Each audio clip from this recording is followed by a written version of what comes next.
This is an encore presentation of Disclosure, brought to you by the Voice of Prophecy.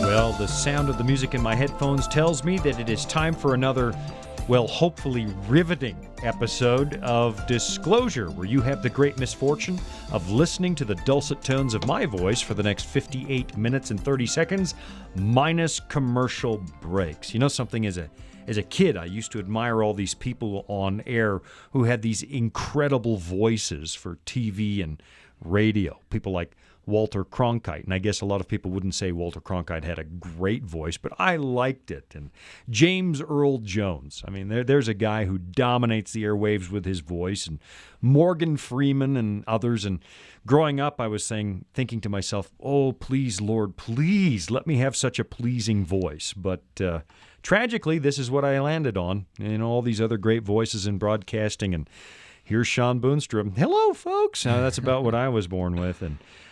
But hopefully what I lack in vocal talent and eloquence, I will try to make up for in content. And I don't have what it takes to bring great content to the air either. So I invite folks in to help me with that. My name is Shawn Boonstra. You are listening to Disclosure Talk Radio from the good people at the Voice of Prophecy. And today, my guest in studio is none other than our very own Bill Hay. I like to think of him as our financial guru and all-around good guy. How's that, Bill? Oh, you're too kind. Yeah, probably. But, we're on air. Everybody's listening. That's right. Yeah. I'm looking at you across the desk, and I'm thinking about something. I mean, you work here in which department of the Voice of Prophecy? Plan Giving and Trust Services. So this is your whole world, some of the things we're going to talk about today, because we're going to talk about, I think this is God's Money, Your Choices, Part 2. And you have some interesting things that happen in the line of work. I know I got invited along on one a few weeks ago where we had to move a tombstone. Yes, we surely did. Yeah, the tombstone had been planted on a piece of property that we were supposed to sell, and the new buyer said, before this sale goes through, before closing, the tombstone and all remains associated with it have got to go. Well, there weren't any remains associated with it. And we're pretty sure of that, right? We didn't leave somebody there. We are sure of that. I showed a friend a picture of that. somebody I went to high school with years ago, and their first question was, well, but what about the body? I said, no, there was no body. I didn't know that 4 inches of marble that you see is actually planted on about 10 to 12 inches of concrete. Yeah, that thing weighed plenty. I noticed you. that my back wasn't 20 years old anymore. That evening, I could tell that my back wasn't 20 years old. Well, that's a good reminder why you became a minister of the gospel instead of spending your life handling a shovel. Yeah. I used to like digging, though. Is that strange? Yeah. In college, I worked on construction sites, and of course, when you're the 19-year-old kid on the construction site, they hand you the shovel. Go dig the ditch, because the 50-year-old doesn't want to dig the ditch anymore, and he doesn't have to if I'm there. That's right. Well, listen, a little while ago, you and I sat down together. We talked a little bit about Christians and how Christians should relate to money, what money is to a Christian.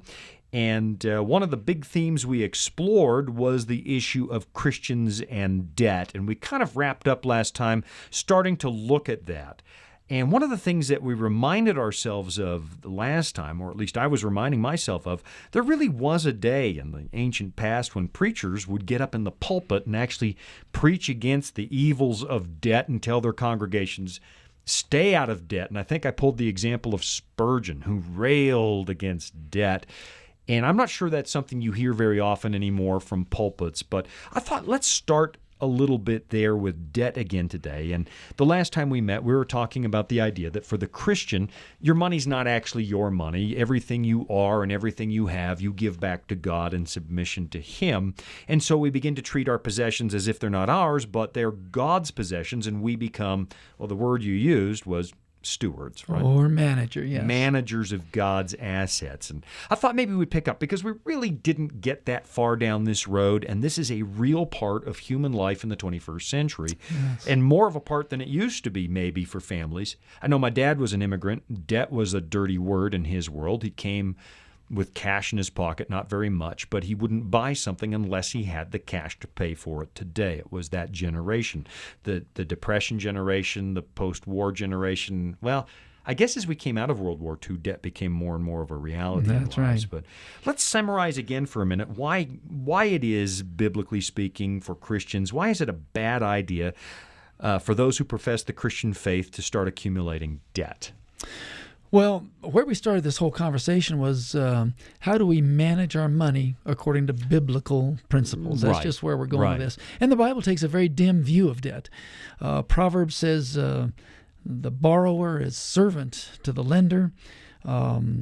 Owe no man anything except the debt of love. And many, many other texts in the Bible that clearly reflect the Bible's dim view of it. But there's plenty of modern evidence to confirm that biblical position. Okay. Debt creates anxiety, Yes, it does. tension in the home. Number one reason for divorce is debt and Is it money really? issues. No, I've always heard money That's- issues, but Yeah, I guess money issues. Oh, debt's, debt- of course, the biggest one. debt throws a lot of tension in because your future may rely on whether or not you can dig yourself out of that hole. Exactly. And debt, of course, throws a halo of insecurity and, in extreme cases, hopelessness. Suicide. I mean, hopelessness is what really precipitates suicide. Wow. And debt can actually create some really, really big problems like that. So, Bible says that God wants us to be prosperous. He wants us to be in health.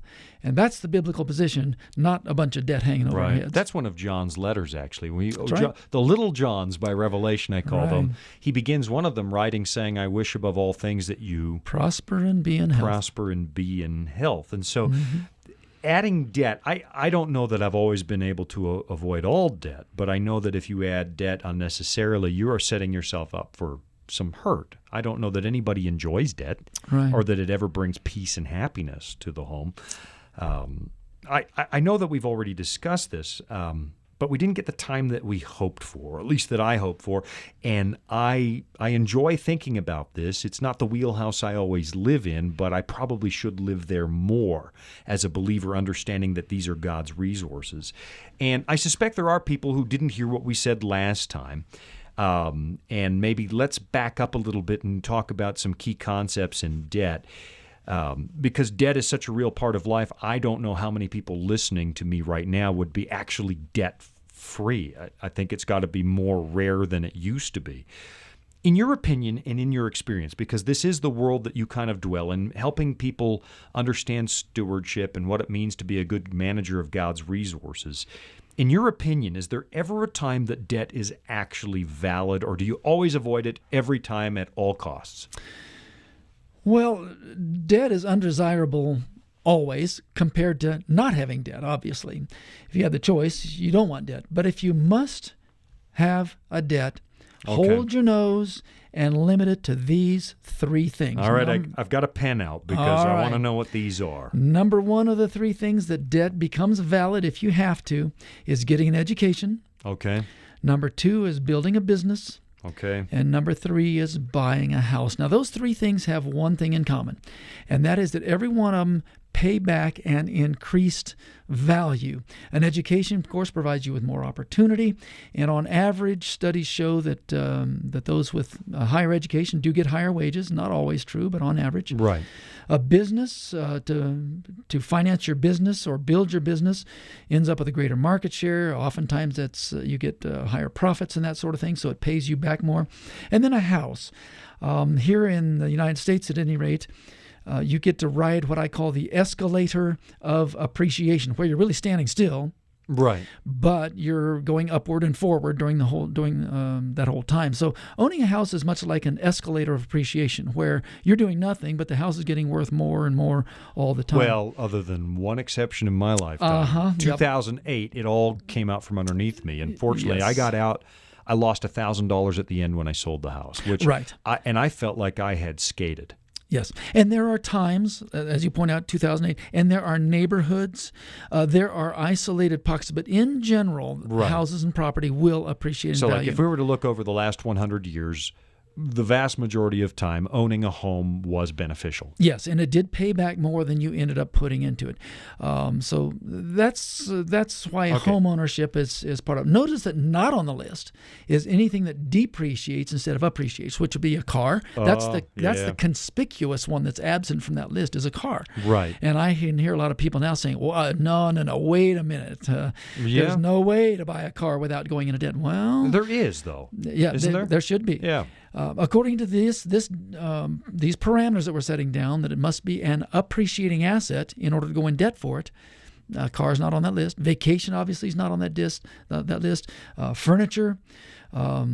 Most investments. Now, there are investments that do end up... we're going to step on some toes here. Yeah. But going into debt for the investment is what you're talking about. That's the issue. And the reason being that most investments are risky. And so you can't come out guaranteeing. Now, some real estate, some things like that, if you're investing in that, then it's justifiable. But stock market and those sorts of things, you certainly would not want to go into debt for, at least according to my definition. Well, anything that's too good to be true is too good to be true. Mm-hmm. And so if you get a hot stock tip and you borrow, let's say I'm going to borrow $50,000 and buy that stock because it's going to go up 100-fold. No, history says it's not. Yeah, it's not going to go up 100-fold. And more people lose than win on that. And I'm not speaking against investing in stocks necessarily, but I think you're right. If you're borrowing money, let me go back. There's a risk involved. Yeah, let me go back to the car one for half a second because my dad actually sold cars. And I don't remember if we talked about this last time, but he sat me down and he said, son, let me show you what people make on the financing versus what they make on the car. And the profit margin on a new car isn't all that high. And then his next piece of advice, selling new cars, he told me, don't buy a new one, buy a good used car. And make yourself a car payment every month until you have the cash. Walk to work, ride a bicycle, do what it takes until you have the cash for your first car. So I did that, and I've never had a car payment my whole life because of it. Now, the first car was awfully humble. Right. It needed a head gasket, and I had to fix it and stuff. But now I'm crossing the 50 mark, and I've never had a car payment. Yeah. And most salesmen are aghast, especially when you're 25 and you walk in saying, no, I'll be paying for the car in cash. It is possible. I guess I'm throwing that in there to say it is possible. You can do it, but you need to lower your expectations. You don't buy your dream car cash as your first car, that's for sure. No. When I was in high school, any girl that went out with me knew that there was a pretty good likelihood she was going to end up pushing a car sometime during the evening. And I had to kickstart those suckers with a clutch and all that sort of stuff. And you don't start off with your dream car, but you start off humbly and, like you say, put aside money, have a little what they call a sinking fund. To where you prepay, and then when it comes time, pay cash. And it's amazing. I drive cars till they're dead. I don't know how great of advice that is, but I drive them 10 to 13, 14 years. And you actually saw my wife's car when it finally hobbled off at the end of its life. But that's lots of time. 10 years making a regular car payment to yourself will put cash in the bank for a decent car in 10 years. And it saves you thousands upon thousands of dollars for interest payments. Yeah, it sure does. I see us running out of time. So before the break anyway, car, furniture, anything that depreciates is a bad idea because you're not only paying interest on the money, so the money is devalued, the item you bought is devalued. Exactly. And so it's a losing game. So the three that you suggested, an education, a business, a house, things that stand a really good chance of appreciating. If you have to have debt, those are the places that you go to. So limited to that. So let's come back to education right after the break because I think that's a huge issue in North America today. Big deal. Debt and education. I've got daughters in college, so I'd be curious to talk about that. We're going to take a little break. Go to voiceofprophecy.com to look at our resources, and we'll be right back after this.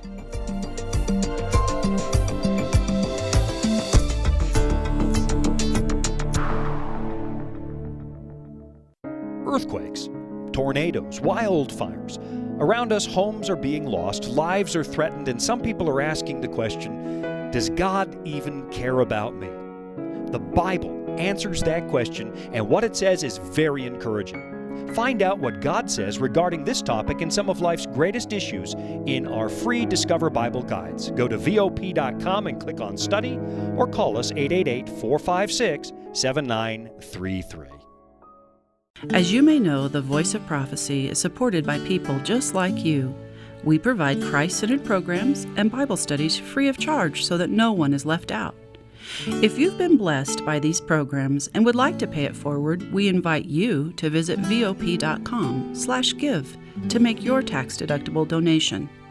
We're equipping the world for Christ to come, and your support will make a direct impact on so many lives. That's vop.com/give.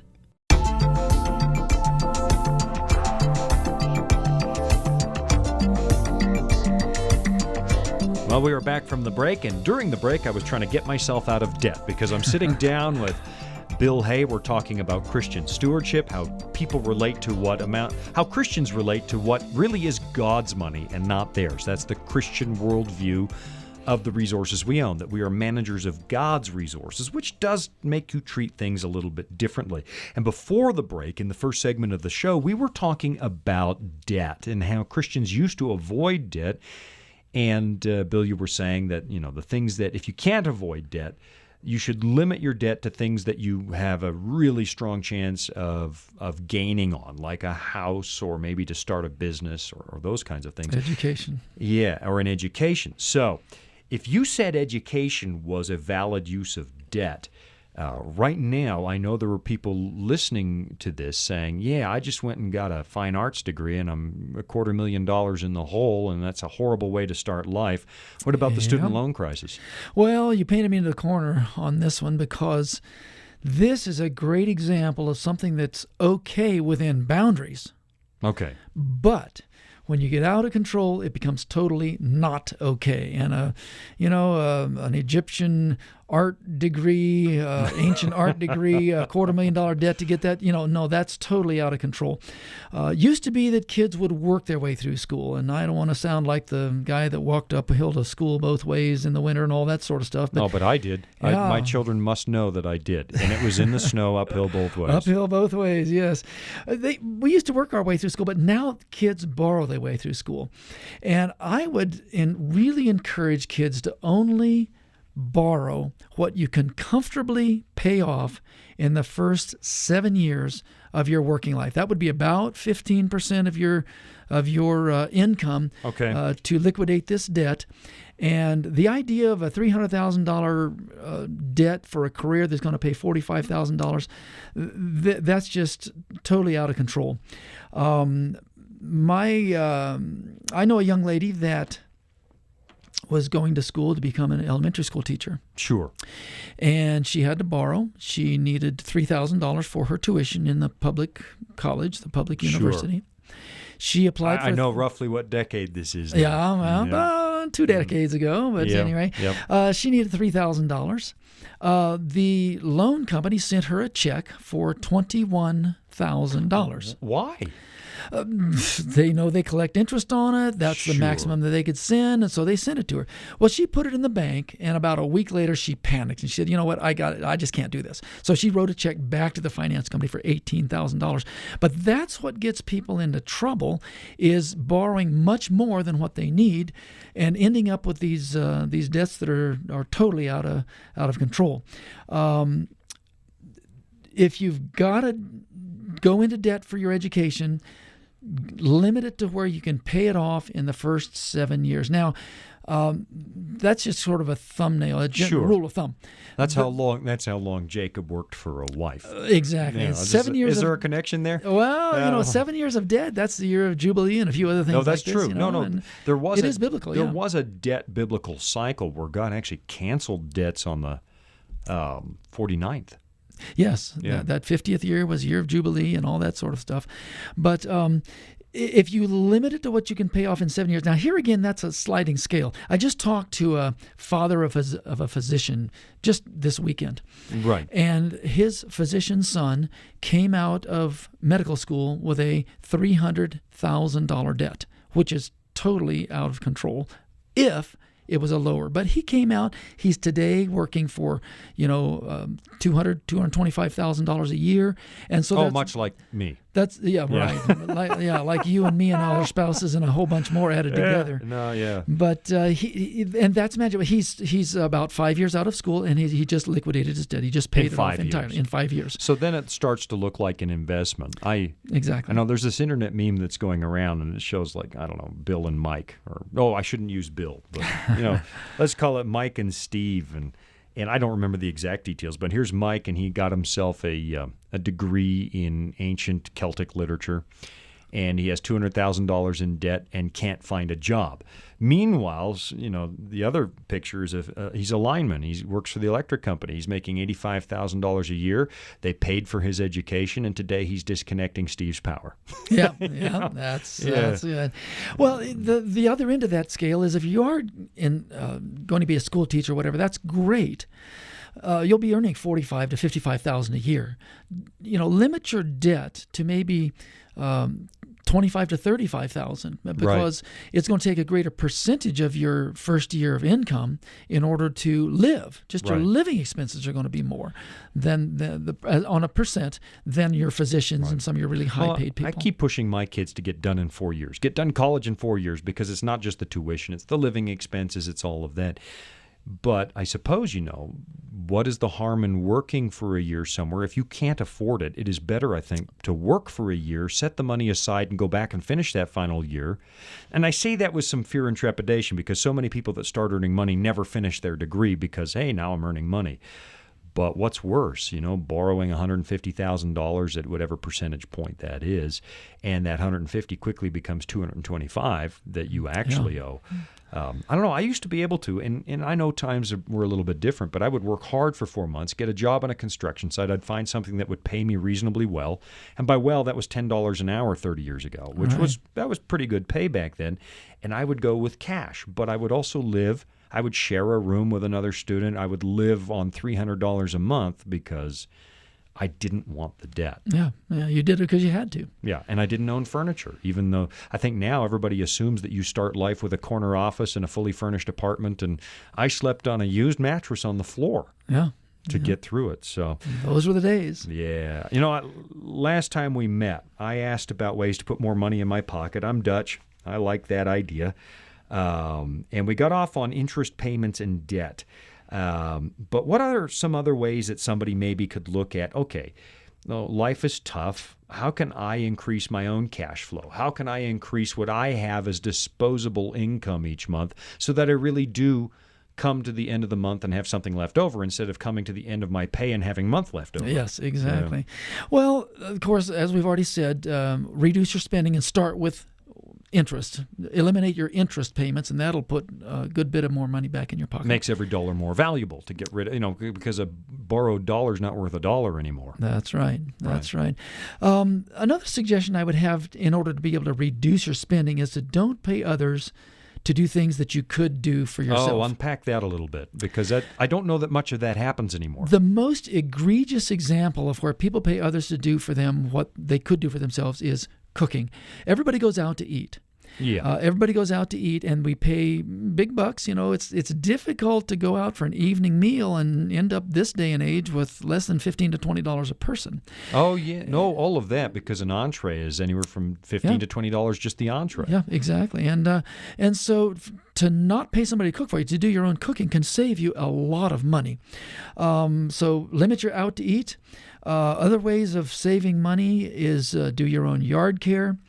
Your own pest control stuff, minor repairs around the house. I just got on YouTube to figure out how to replace a valve in a toilet. So, it can be done. Oh, you know what? God bless the creators of YouTube for what they have done for the amateur handyman. Oh, yeah. I remember pulling apart a faucet a while ago, and I thought, I have never seen a valve that looks like this. What in the world? When on YouTube, somebody had done one just like it. Yeah. And I went step by step, and I saved, what's the minimum plumber's call? Oh, yeah. There are things I will not attempt to plumb, but why can't I fix my own leaky faucet? Yeah. Exactly. And so the doing your own home repair, painting, that sort of stuff. And also you can find out a lot about car repair on through YouTube and other sources like that, where you can change your own oil, change your own brakes, that sort of thing. And that saves you a lot of money. I got a daughter who just got into an automobile, and I've been taking her place. I said, I don't think you understand what a car actually costs. And I took her to one of these drive-through oil change places, and she was thinking, okay, changing the oil, how bad can that be? Well, it was $90. Yeah. And when you're a kid, that's a lot of money. And I said, if you get a pan, you can get underneath there yourself and take the plug out and drain it and replace the filter for half that. Yeah. 5 quarts of fully synthetic, less than $30. So, yeah, it's amazing. Another thing is personal care stuff, manicures, pedicures, even haircuts. Yeah, I don't know that I'm brave enough, Bill, to cut my own hair. I got really bad grades in art class. I'm not sure I dare go up there with the clippers. Yeah. Well, those are things that you can do. Get somebody else to cut your hair. You cut theirs, they cut yours. Yep. But that's things that you can do to save money by not spending it on paying other people to do stuff for things that you can do. Well, what about bartering? Let's say I really am no good at haircuts. I can't cut my own hair. Jean doesn't want to cut my hair. I've asked her, I don't know how many times. She won't do it. No. But we know someone who is a hairdresser, and maybe I'll do her yard work in exchange for bartering. Straight, change her oil in exchange for a haircut or whatever. And the nice thing about bartering services is there is no added cost to that. The government doesn't tax me exchanging services with a friend. Yeah, that's very true. Very true. Yeah. Another way to put more money in your pocket is to take on another job. There are all kinds of delivery things. A number of different ways that you can take on. What about like these Uber drivers? Yeah, Uber drivers, delivering people, delivering pizzas, delivering papers, delivering, there's all kinds of delivery things out there. Another way to put more money in your pocket is to sell junk around the house. One man's trash is another man's treasure, and just do a yard sale and come up with most households can come up with a few $100s as a result of doing a yard sale. Which, if you're on a budget and you have a student debt to pay off, that few $100 goes a long way. Yeah. That's right. That's the grocery budget for the family. That's right. It's not an ongoing thing, but at least for a one-time thing, you can get a few $100. A lot of work, but it's out there. Yeah. So what about things like, I don't know, taking a look at your cell phone bill because I think we all feel the need to upgrade. Oh, my goodness, my cell phone manufacturing company, whether it be Samsung or Apple, just came out with version 11, and there's this driving need. I need it. But honestly, how much better is the iPhone 11 than the iPhone 5 was? And I know there are people who will argue, but does it make phone calls? Right. Do you get your texts? Cablevision. What about Cablevision and some of these things that people buy? Excellent way. You're adding some more to the list of ways to have more money in your pocket at the end of the month. I actually sat down with someone a little while ago. I'm stalling. I want to get to another question, but I know we're getting close to the break. But I sat down with somebody, and they were older and had no idea about things like a Roku box. And I showed them, I said, look, most of the programming that you like to watch is available for free online and with a $60 box. I said, $60? Between internet, phone, and cable, their bill each month was like $170. I said, you can eliminate 2/3 of that right now. Just by dropping your need for entertainment. Or you don't even have to drop it. That box is a one-time purchase, and he likes to keep up with stock quotes and what's going on in the markets. Well, there are apps for that. Yeah. Right. So anyway. Very true. I hear the music. That means that I didn't budget my time that well, and we're going to run a time debt here in half a second. We're going to run out of time. When we come back, I want to keep going on, how do I make my dollars go a little bit further? And before the show's over today, I also want to talk about, things that are more on my mind as I've crossed the half-century mark. I want to talk about, end-of-life planning and maybe some of those things if we have time. My guest today, Bill Hay, works right here at the Voice of Prophecy, our very own Bill Hay, and he helps people manage their resources for God. And that's our topic today. What does it mean to be a Christian and relate to the resources that God has put in your hands? We'll be right back after this. Disclosure is just one of the programs brought to you by the Voice of Prophecy, like the audio adventure program Discovery Mountain. Discovery Mountain is a weekly Bible-based program for kids of all ages and backgrounds. Your family will enjoy faith-building stories with Jake Donovan, Mr. Simon, and others in this small mountain town. Each summer, campers visit Discovery Mountain, where they sing songs, learn about God, and reenact a Bible story with the help of drama teachers Miss Wendy and Miss Tamara. With 24 full episodes every year and programming every week, your family will have something uplifting to listen to every week. Listen to episodes on demand and watch video features from Director Doug at discoverymountain.com or on your favorite podcast platform. That's discoverymountain.com.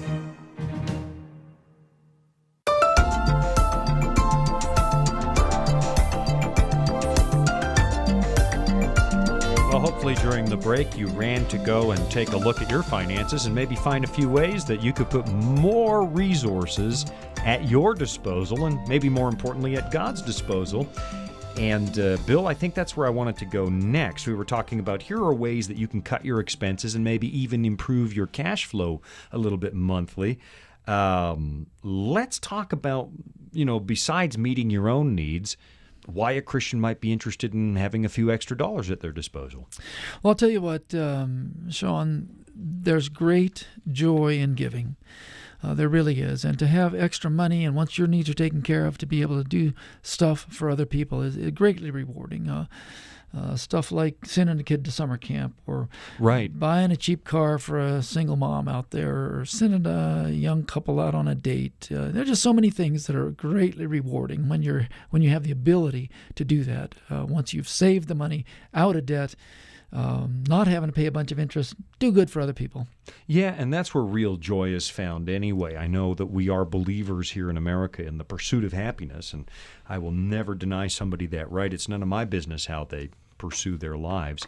However, the pursuit of happiness, the way that we typically tackle it, is fruitless because we're pursuing ourselves, and that is a pit that you can never fill. Yes. Your own desires and needs. And if these are God's resources, I think one of the things we need to look at is how does God spend his resources? He emptied heaven for my behalf. He gave everything he had for me. He's a selfless God, and that's where genuine joy and happiness and peace of mind come from. And to have a few dollars to invest in somebody else, that's a reward. Well, it's hard to describe how rewarding that is. Yes. It really is. Well, let me just say a quick comment about the joy that there is in giving. There definitely is joy in giving. If you don't believe that, watch any grandmother on Christmas morning. She's bought all these gifts. They're all under the tree there. Now the kids are opening it. Who's having more fun? The kids or the grandma?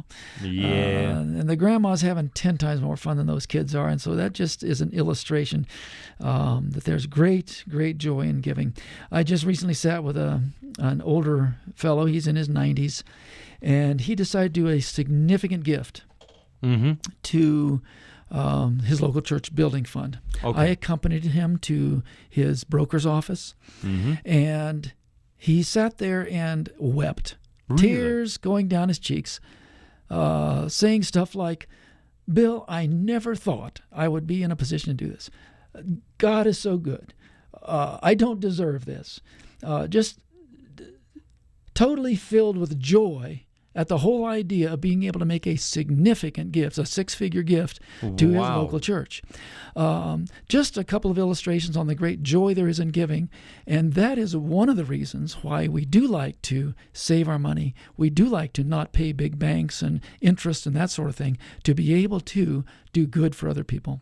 Right. I've discovered, and it's a hard lesson for most human beings to learn, especially a Dutch kid. It's hard to learn that joy comes from giving it away instead of keeping it for yourself. Yes. But I've discovered over the years, every time I thought, well, I'm really going to hurt if I give this to God's cause, I've never hurt yet. Never hurt yet. It always comes back.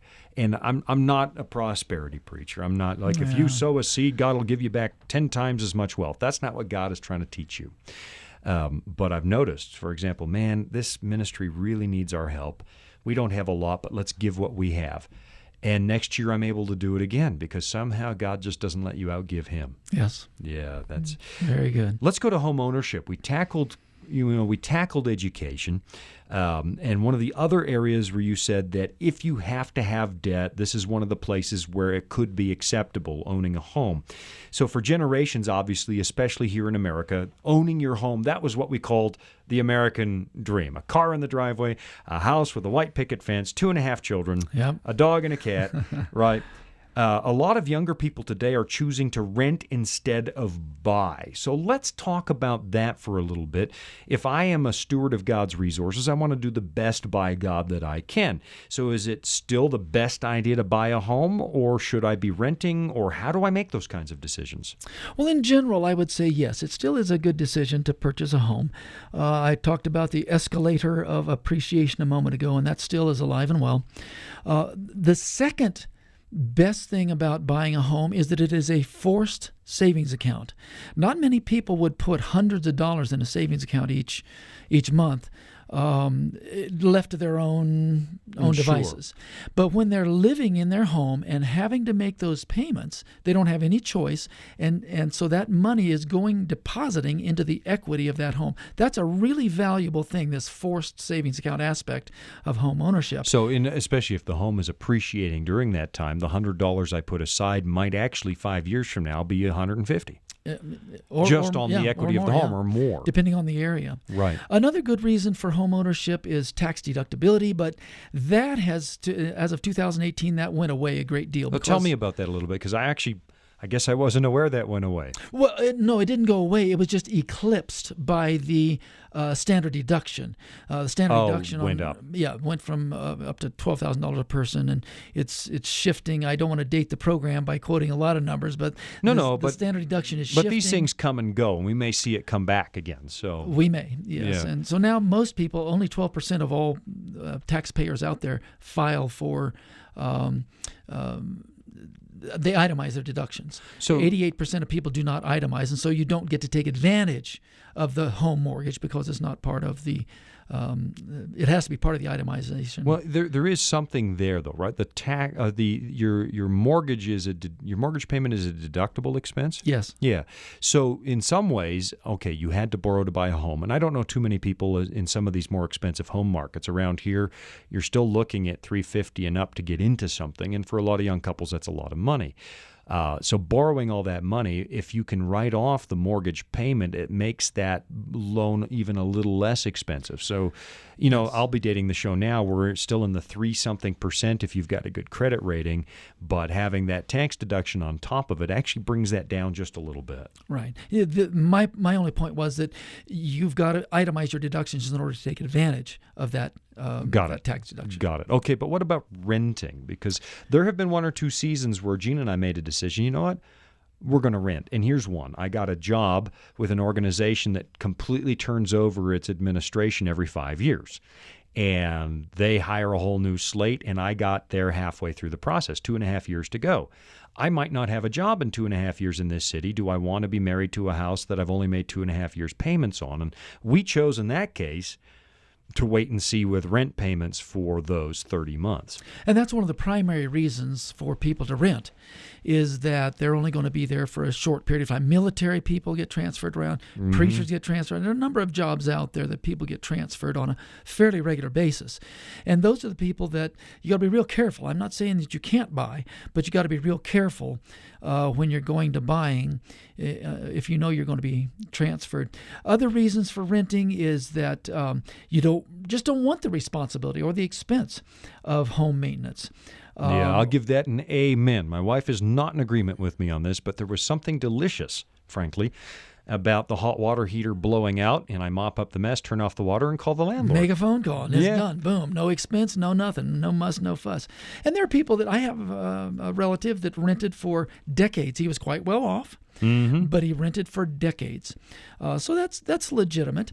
There are people that are holding off buying because they want to save up to get their 20% to get out of the personal mortgage insurance and other we did that. Like that. We actually did that. We lived on one income and banked the other entirely till I could hit 20% on an inexpensive townhouse. And it was inexpensive, but I didn't I didn't want to be below the 20% because now it's even more expensive. Right. And so there are people that are holding off buying for that. Other people, another reason that I hear is that they have this gut feeling that the housing bubble's about to burst again. And I don't want to be caught holding the bag and buying at right the before top of downturn. the market. Yeah. So those are some good reasons.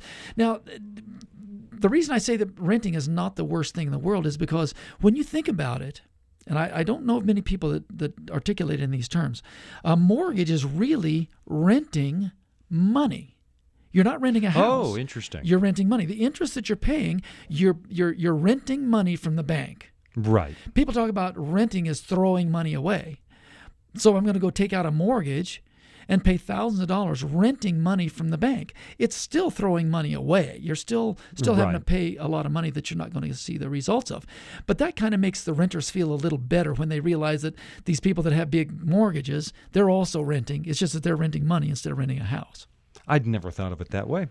Well, what do you know? There you go. Well, and one of the things about this is you've got to have a domicile. So you're going to have to choose one or the other. You've got to have a place to live and so on. Here's what I want to conquer. I know I can't believe how quickly an hour goes by, Bill, but here's what I'm noticing now, just kind of cluing in. I'm not a quick study, but as I age, my priorities are definitely shifting. When I was 23 years old, getting married, I got married just I think 2.5 weeks before my 24th birthday.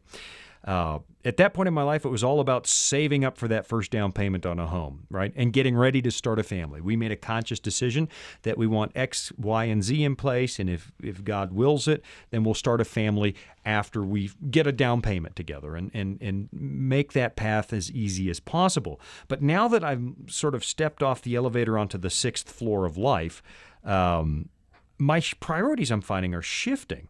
I want to own a smaller home, and I want to own it outright. I have to finish getting my kids through college. I want to make sure that my wife is really well cared for. Statistically, I'm going first. I'm a couple of years older than Jean is, and statistically, we don't live as long as the ladies do. And so the odds are that she's going to spend her last years without me. I don't know that for sure, but I want to make sure that she's not living in a tent eating cat food. I'm being serious. These bother me as a man. So I guess what I'm saying, and we're getting near the break here, I'm finding myself looking at the end zone of life, and I got to say, it came faster than I thought. Everybody tried to warn me, Shawn, it's shorter than you think. It's shorter. It really is shorter than you think. And Dad now is turning 80. He's calling me, just wait, son. Just wait. I want to spend some time talking about what would you say. Now, here you're looking at a guy who's middle-aged, 50 years old. What are my bigger priorities at this stage of my life? And I know it's just a minute and a half till we go to break, but let's start in on it. Well, what you're talking about is the empty nest time of life. When the kids are out of the house, you're still working. This is actually your prime earning years. Okay. In the days of Joseph, the Pharaoh's dream, there were 7 years of plenty, and then there were the 7 years of retirement. And that's what you're at right now. You're in the 7 years of plenty right now. Yeah, Store up for the future. There are several things that you can do. And number one, I would say, is do some periodic assessments just to be sure that you're on track, that the income in during your retirement years is where you need it. That's probably the thing that frightens me the most. Because Yeah. I'm looking down the road right now, and I know we're retiring older than we used to. 65 is a myth now. It just doesn't happen for most people because pensions disappeared and all that stuff. But that's probably my number one concern. I hear the music. I'm running out of life and time on air. But I look at that thinking, how in the world am I going to be ready? Because I'm not thinking 15 years from now. I'm 50. I'm thinking 20 years from now. I'd like to maybe relax a little bit more, but can I do it? Can I pull it off? So we're going to take a little break, and I know that this is really one area where you really specialize, Bill, and you help people think about stewardship toward the latter part of life in particular. So we'll take a little break, and I want to talk about that, and you help me sort of assess my priorities. We'll never get through all of what I'd hope to talk about, but we're going to take a little break, and we'll take the old college try in just a moment. All right.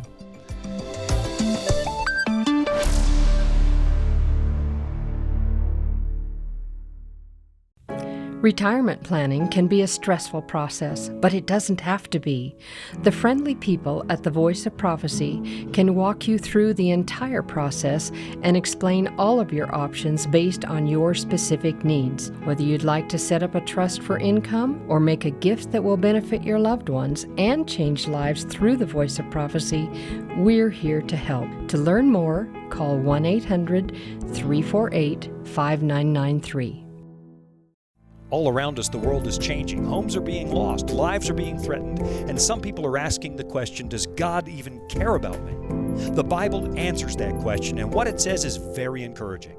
Find out what God says regarding this topic and some of life's greatest issues in our free Discover Bible Guides. You can get yours by going to VOP.com, click on Study, or call us at 888-456-7933, 888-456-7933.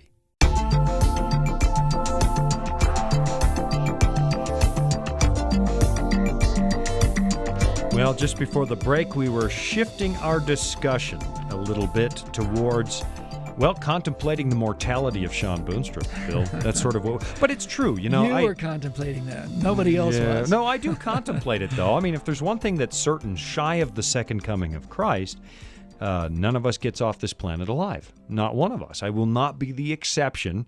I will not be the one immortal man who doesn't have to face end-of-life issues. And it's funny, as my kids are leaving home and I'm looking down the road, I'm thinking, my goodness, the first part of my life went very, very quickly, and Dad assures me it speeds up as it goes on from here, and it's not that far till I hope I cross some kind of finish line and provide for my wife, provide for God's work. And let me just throw a little plug in here. You do a lot of that sort of estate planning and helping people sort of consider their families and consider God as they make plans for the assets that God has blessed them with. And where can people give you a call if they want help with those kinds of issues? Yeah, and I'll just make a comment. These aren't mutually exclusive, where I'm either going to help the cause of God or I'm going to help my family. No, I guess I should have said you do both. You can do both. Exactly, and that's what we want people to understand is that, yeah, sure, leave the vast majority to your family, but do remember some ministry, do remember some charity, do remember something good as your legacy. And it's a great example for kids, too, right. To see mom and dad leaving stuff.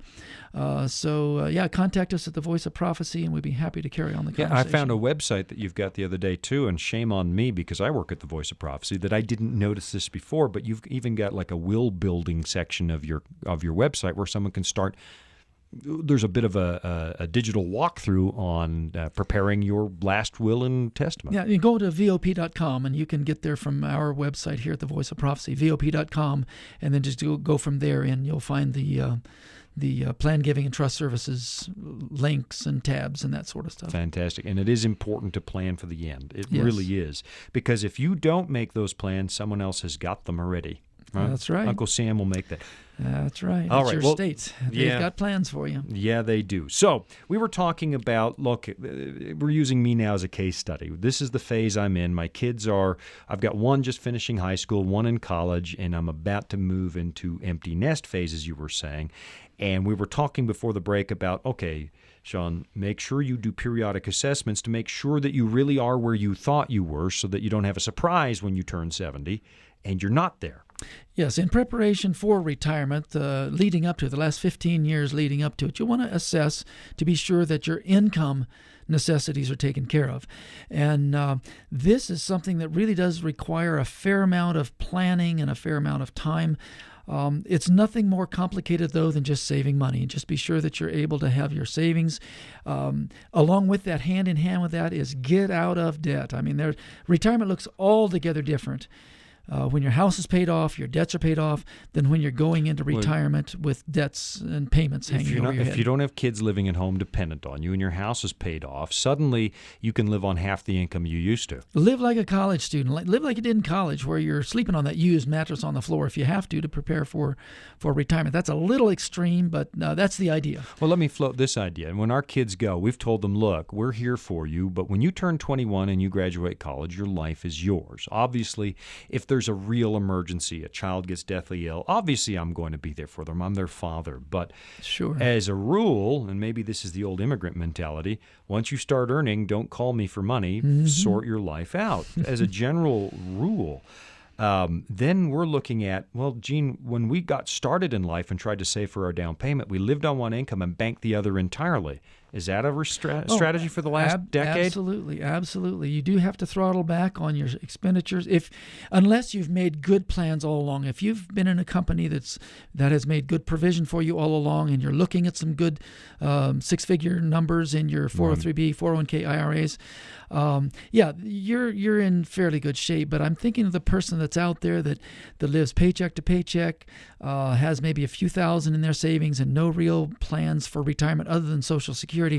They're the ones that really need to get on the bandwagon. Social Security doesn't go very far. No, it doesn't. Get on the bandwagon and get some real serious savings. All right. Other ways to prepare for retirement those last 10 or 15 years, make sure your insurance needs are taken care of, both health insurance to take care of you during your retirement years, and life insurance if you choose to go that it's funny route. how I'm thinking about that now. And I know it is a choice, and there are some Christians that I've come across of different stripes that don't believe in life insurance. It's all in God's hands. I'm not in that camp. I think that's an inexpensive way for me to hedge something up in case of the worst. But Yes, so make sure your insurance needs are in place. And another thing is it's not a financial issue, but, it's not per se, but it really is. It ends up being a financial issue, and that is take care of your health. These last 10 or 15 years, do your exercise, do your weight loss, do your stop smoking, do your things to know that when your body starts showing some age, showing some miles, that you're not struggling with health that would have been preventable had you been mindful of taking care of some of those things. And that's a biblical principle at any rate. God says, look, everything about you I own, not just your resources, I own you. So we're encouraged to treat our body, Paul says, as the temple of the Holy Spirit. You are not your own. I bought you at a price, God says. So I own that too. And that motivates me like, okay, well, if it's not mine, I need to treat my body like I would treat my friend's car if I borrowed it. No. That's what stewardship is all about. Yeah. Well, listen, the country does lurch from one recession to the next. The one in 2008 was pretty big. I watched at that age, when that one hit, I was younger, obviously. I guess we were all younger. That's kind of an obvious point. But I watched 40% of it disappear overnight, what I had saved up. And then when a country runs into financial trouble like that, they start spending I hate to use the old analogy, like a drunken sailor, and they just start spending their way out of the hole. And of course, the more they spend, the more money they print, and then suddenly the dollars I do have devalue. And so here are these forces I don't really control. How can I hedge what I've set aside for my family and for God in the future? How do I protect myself against the next one?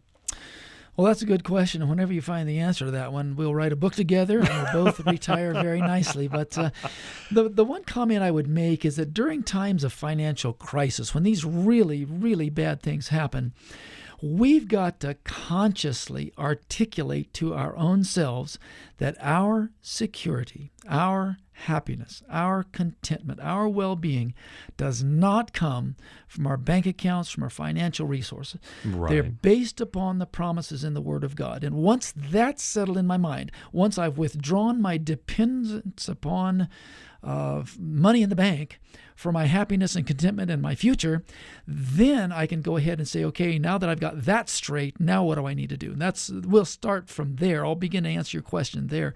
So what can I do with my investments and that sort of stuff to protect against downturns in the economy? I would say the chief thing is to diversify.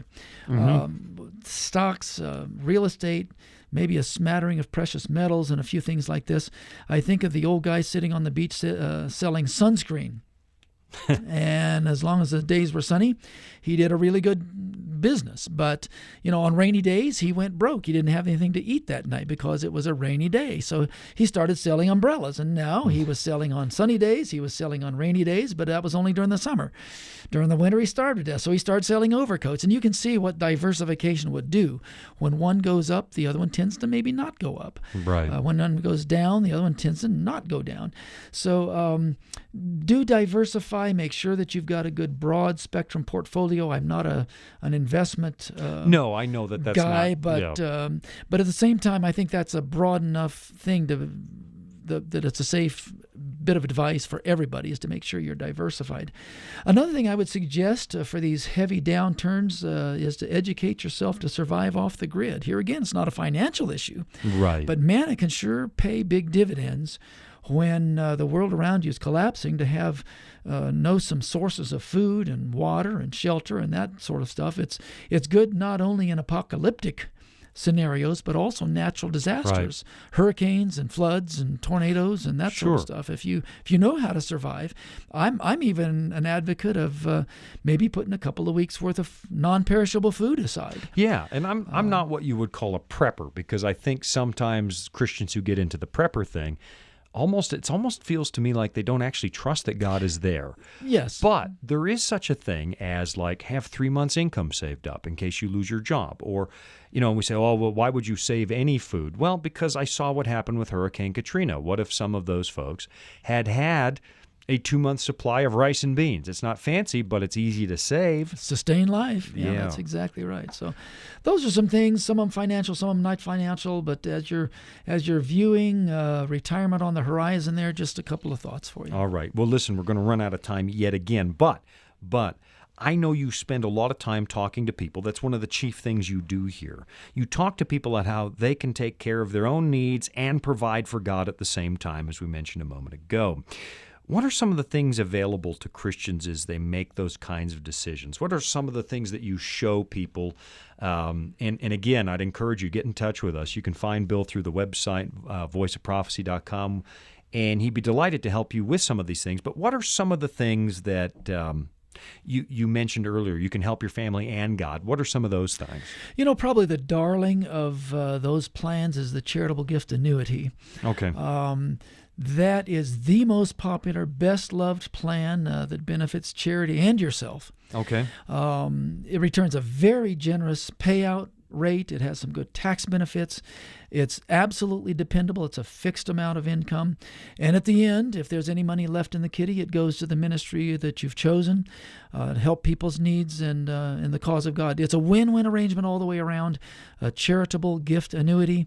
We do quite a few of them here at the Voice of Prophecy, and I'm always proud to do them because I know that not only is it helping the ministry, it's doing a wonderful thing, a wonderful benefit to the people that enter into it. And to be clear, for you to help someone, it doesn't mean that they have to leave something to the Voice of Prophecy. Right. We don't mind if you do, because we are a faith-based ministry and we are funded by people who like what we are doing. So, and of course, you can always remember your church, ministry, Voice of Prophecy in your will. That costs you nothing out of your monthly budget. That once you're through with this world's goods, to have your kids share 10 or 15 or 20% of your estate with the ministry and have them only have 80 or 90%. Most kids don't balk at that a bit. Right. But that's a good way also to remember the cause of God. Ministries, humanitarian things, you remember them in your will. So, some of these things, I look at it. Look, nothing was mine in the first place. I'm just trying to think now from a Christian perspective. And I look back. I raise these questions, what about the last part of my life? What do I leave for my wife? But I do remember coming to Christ, and we didn't have a thing at that phase of our life, and we were happy. We owned nothing. We had used furniture that someone else's cat had clawed already, but we were happy. It wasn't the stuff that made me happy. Yeah, right. It was the relationship with Christ and the relationship with my wife There's that made me happy. There's a glow going on. Oh, yeah. And could I be there again? Yeah. But you do want to plan because, frankly, things like cancer and stroke are more likely to hit when you are 80 than when you are 25. So you do want to prepare. The charitable gift annuity, I've seen this at play. If you put the money away now and wait, it starts to pay an amazing rate, and you do leave something for your family and for God at the end, meanwhile creating a stream of income for yourself. And a good stream of income. Yeah, I've watched it, and I know that you and I are going to be talking about how I can pull that off. Bill, I am down at the end of the moment again. One more time, where can somebody reach you if they want to talk a little bit about preparing for end of life and blessing both God and family? Where can we reach you? Website, VOP.com. That also has on there the phone numbers if you want to phone, or trust@vop.com is a good email address. Trust@vop.com. Fantastic. I've been sitting down with Bill Hay talking about money, and as it occurred to me, even though I don't own much in life, I think if I dedicate it to God, He will bless it. And even with my meager resources, amazing things can happen in this world if I give everything back to Him. It's a whole nother program. He does bless. Yeah, He does, and I know you've got stories. We are out of time. Please do spend some time at the website, voiceofprophecy.com. Have a look at the resources there, and keep watching discoverycenters.com for something that may come near your town.